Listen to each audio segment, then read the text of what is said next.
ప్రజల పక్షాన ఎన్నుకునే నాయకుడు చంద్రబాబు, పవన్ కళ్యాణ్ గెలిస్తే నయమన్నా. ఒకప్పుడులో మినిమం రేట్లు ఎలా ఉన్నాయి, ఈరోజు ఎలా ఉన్నాయి మీరే చెప్పండి. ఉద్దానం కిడ్నీ ఎవరు బాగు చేశారు, మీరే చెప్పండి. అది కూడా ఈ 5 సంవత్సరాలు జగన్ గారి పరిపాలన మీకు ఎలా అనిపిస్తుంది? మీరు పాజిటివ్ ఏమిటి, నెగిటివ్స్ ఏంటన్నా? దొంగ పరిపాలన, అది దొంగ పరిపాలన. ఒకప్పుడు కావాలి జగన్, రావాలి జగన్ అనుకున్న జగన్ని ఈరోజు రావద్దు జగన్, మాకొద్దు జగన్, దొంగ జగన్ అనుకునే స్థితికి వచ్చాడు. అలా ఉంది ఈరోజు పరిపాలన.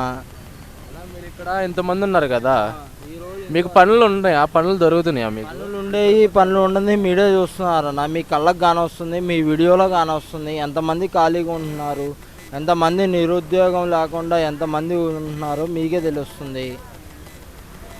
జగన్ గారు 2019లో పూర్తి మద్యపాన నిషేధం చేస్తా అన్నారు కదా, మందు లేకుండా చేస్తా అన్నారు. ఇప్పుడు వైన్ షాపులు ఇంకా పెరిగినాయి, ఆ మందు కూడా క్వాలిటీ తగ్గింది అంటున్నారు కదా, దాని మీద మీరు ఏమంటారన్న? మద్యపానం నిషేధం అనేది చేస్తానని చెప్పారన్న. ఆయనే ఒక బ్రాండ్గా మార్చుకొని కోట్లు కోట్లు సంపాదించుకుంటున్నాడు.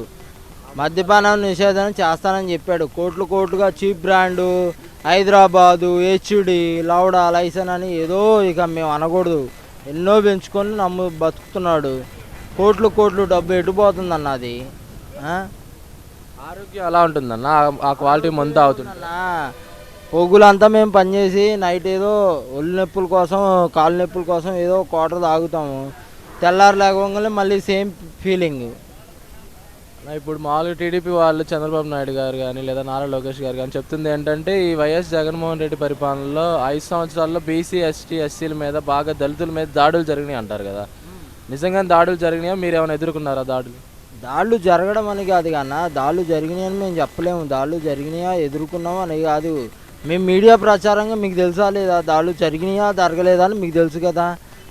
ఇప్పుడు కేరళలో మందు రేటు ఎంత ఉంది, చంద్రబాబు పరిపాలన ఎంత ఉంది, ఈరోజు ఎంత ఉంది? మందు విషయమనే కాదు, ఒకప్పుడు చంద్రబాబు ఉన్నప్పుడు పరిపాలన ఎలా ఉంది, ఈరోజు ఎలా ఉంది. 5 రూపాయల అన్నం అన్నా, ఒక పేదోడు తినేవాడు అన్నం ఎందుకు తీసేశారన్నా? తీసుకెళ్ళి 5 రూపాయలు ఇస్తే ఇడ్లీ పెట్టేవాళ్ళు, ఎవడు తీసేశాడు?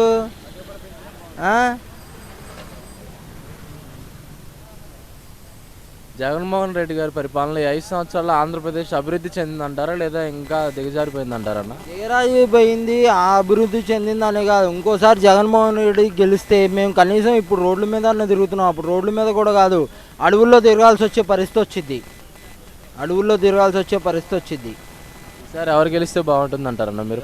గెలిస్తే బాగుండదని కాదన్నా, మంచి నాయకుడు ఉన్నోడు కావాలి, మంచి చేసే నాయకుడు, నలుగురికి అన్నం పెట్టే నాయకుడు కావాలి. అది